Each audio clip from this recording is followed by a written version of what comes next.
Abbas dan Dr. Kolik ya, Dr. Abdul Kolik yang ganteng, abang adinda saya yang selalu keren. Ada yang pertama dulu ya. Yang pertama biasanya kita salah menerjemahkan antara pemanasan dan latihan kelentukan.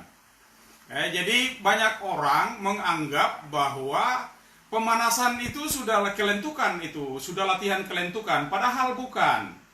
Di teori menyatakan bahwa latihan kelentukan itu dilakukan pada akhir pemanasan, tapi bukan pada awal pemanasan. Jadi sekali lagi, yang namanya pemanasan itu kan banyak tuh.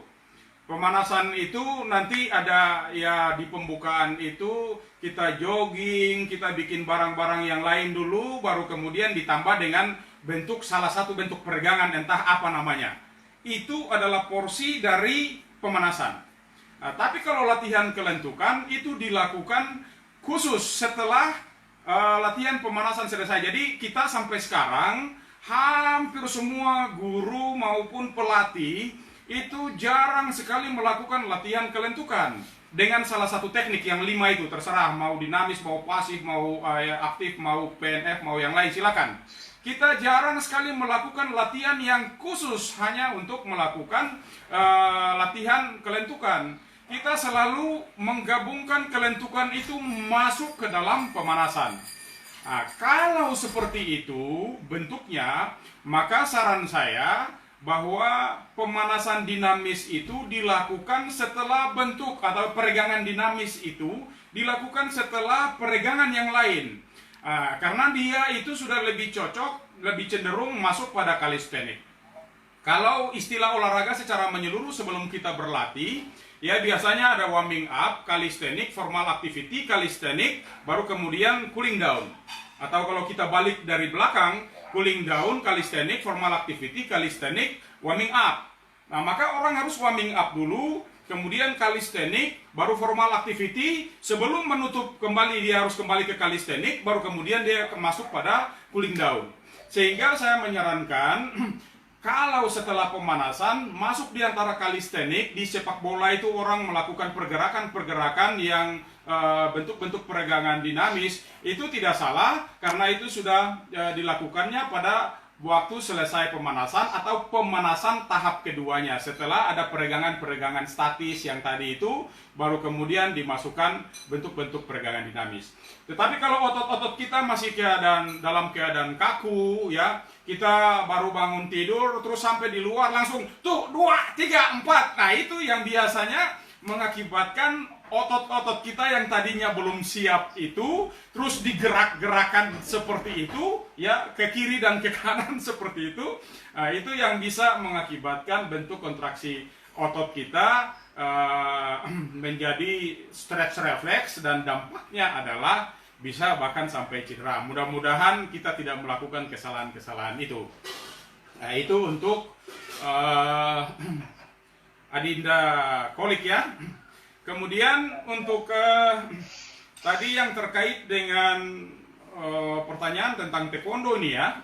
Ada orang tidak bisa split, kemudian dipaksa demikian parahnya sehingga bahkan sampai anak-anak nangis. Saya sebenarnya punya